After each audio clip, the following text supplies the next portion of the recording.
دنیا اور آخرت کی نعمتوں کو حاصل کرنے کا شاندار نسخہ قرآن پاک کے اندر ہے۔ مثل الجنۃ التی وعد المتقون فیہا انہار من ماء غیر آسن وانہار من لبن لم یتغیر طعمہ وانہار من خمر لذۃ للشاربین وانہار من عسل مصفی ولہم فیہا من کل الثمرات ومغفرۃ من ربہم۔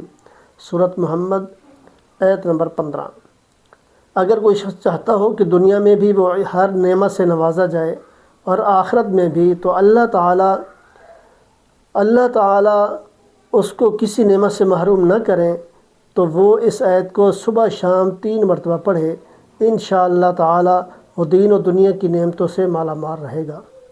تو یہ جو ہے دنیا و آخرت کے لیے ہے، تو اس کو پڑھا کریں، صبح شام جو ہے یہ 3 بار پڑھیں، تو انشاءاللہ دنیا کے اندر بھی اس کو ہر نعمت سے نوازا جائے گا اور آخرت کے اندر بھی۔